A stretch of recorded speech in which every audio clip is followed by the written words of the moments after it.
అట్లా కాదు, ఇది నేషనల్. అదే చెప్తాను వినండి, మీకు వినే ఓపిక ఉంటే వినండి, ఇది నేషనల్ ప్రాజెక్ట్. ఏదైతే డయాఫ్రమ్ వాల్ బ్రీచ్ అయిందో కొత్త డయాఫ్రమ్ వాల్ కట్టాలి అని అంటే సిడబ్ల్యూసి క్లియరెన్స్ ఇవ్వాలి, పీపీఏ క్లియరెన్స్ ఇవ్వాలి, జలశక్తి మినిస్టర్ క్లియరెన్స్ ఇవ్వాలి. ఇవన్నీ నేషనల్ వైడ్ ఇష్యూ ఇది. దానికి ఏం చేశారు, కొత్త డయాఫ్రమ్ వాల్ కట్టాలా లేకపోతే ఉన్న డయాఫ్రమ్ వాల్ని రిపేర్ చేయాలా అనే దానిపైన వాళ్ళు టైం టేకింగ్ తీసుకున్నారు. ఇంతకాలం తర్వాత ఎక్స్పర్ట్స్ కమిటీని వివిధ ప్రాంతాల నుంచి, అమెరికా నుంచి, కెనడా నుంచి తీసుకుని వచ్చి ఇప్పుడు వాళ్ళు సజెస్ట్ చేసింది ఏంటి, న్యూ డయాఫ్రమ్ వాల్ కట్టాలనే. ఇప్పుడు మేము కూడా అప్పుడు మేము చెప్పింది కూడా అదే. సరే ఖర్చు అయితే అయ్యింది, చంద్రబాబు నాయుడు గారి టైంలో తప్పైతే చేశారు, మనకి ఫౌండేషన్ అనేది చాలా చాలా ఇంపార్టెంట్ కదా, ఖచ్చితంగా కొత్త డయాఫ్రమ్ వాల్ కట్టాలి అనేది మా డిమాండ్ కూడా. ఇప్పుడు తప్పులు ఎవరు చేశారండి, మేము జగన్ గారు వచ్చిన తర్వాత up stream coffer dam complete చేశారు, జగన్ గారు వచ్చిన తర్వాత down stream coffer dam complete చేశారు, జగన్ గారు వచ్చిన తర్వాత స్పిల్వే కంప్లీట్ చేశారు, ఏదైతే హైడ్రాలిక్ గేట్స్ పెట్టారు, స్పిల్ ఛానల్ కంప్లీట్ చేశారు, అప్రోచ్ ఛానల్ కంప్లీట్ చేశారు. ఇట్లా మొత్తం అంతా కూడా పోలవరం ప్రాజెక్టుకి ఒక రూపాన్ని తీసుకొచ్చింది జగన్మోహన్ రెడ్డి గారు. ఏదైతే ఈసీఆర్ఎఫ్ డ్యామ్ కట్టాల్సి వస్తుందో దాని కిందన ఫౌండేషన్ అనేది చాలా చాలా ఇంపార్టెంట్. ప్లస్ ఆ కాఫర్ డ్యామ్ సీపేజీలు ఎవరి వల్ల వచ్చిందండి, చంద్రబాబు నాయుడు గారు గవర్నమెంట్ వల్ల కాదా?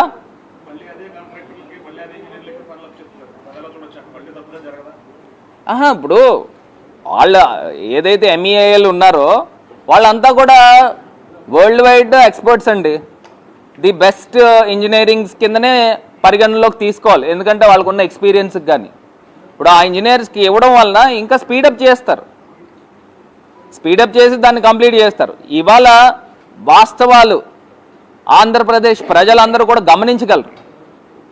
ఇంత దారుణాతి దారుణమైన కార్యక్రమాలు చేసిన తెలుగుదేశం ప్రభుత్వము ఎక్స్పర్ట్స్ కమిటీ వేసుకుని కొత్త డయాఫ్రమ్ వాల్ కట్టే పరిస్థితులు తీసుకుని వచ్చి ఇంత కాలయాపనకి కారకుడైన వ్యక్తి చంద్రబాబు నాయుడు గారు.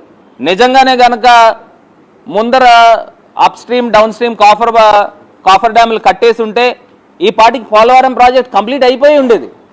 మేము మా గవర్నమెంట్ ఉన్నప్పుడే కంప్లీట్ చేసేద్దాం. ఇవన్నీ కూడా గమనించగలరు, ఈ తప్పిదాల కారకులు ఎవరు ఏంటి అనేది గమనించగలరు. ఏమన్నా ఇంకేమన్నా ఉందా?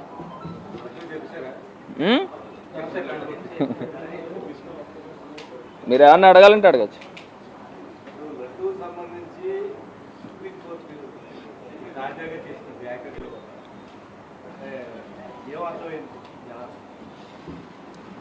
డైరెక్ట్గా సుప్రీంకోర్టే చెప్పారండి. అక్కడ ఉన్న జస్టిస్లు క్లియర్గా చెప్పింది ఏంటంటే దేవుడి పైన రాజకీయాలు చేయొద్దు, పాయింట్ నెంబర్ 1. రెండోది, మీరు ఇన్అప్రాప్రియేట్గా ప్రైమా ఫేసీగా మీరు ఏ రకంగా స్టేట్మెంట్లు ఇవ్వగలుగుతారు?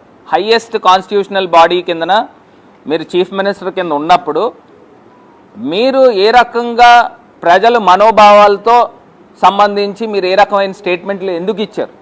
మీ దగ్గర పూర్తిగా నివేదికలు లేకోకుండా ఇంకో అంశం కూడా చెప్పారు, సెకండ్ ఒపీనియన్ ఎందుకు తీసుకోలేదు. ఇప్పుడు మీరు మనము గత ప్రెస్ మీట్లో కూడా చెప్పాం, ఏదైతే ఎన్ఎఫ్ఎల్ దగ్గర నుంచి, గజియాబాద్ దగ్గర నుంచి, లేకపోతే మైసూర్ దగ్గర నుంచి సెకండ్ ఒపీనియన్ తీసుకోవాలి కదా.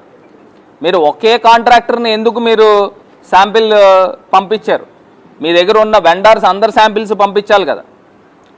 దీని తర్వాత లడ్డూని మీరు ఎందుకు శాంపిల్కి పంపించలే?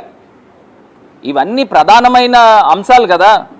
మీరు ఏదో నేను నిప్పంటిచ్చేసాను, అది అగ్గేలిగి మొత్తం దహనం అయిపోతుందన్న ఒక రాజకీయ దుర్బుద్ధితో చంద్రబాబు నాయుడు గారు ఆడిన ప్లే ఇది.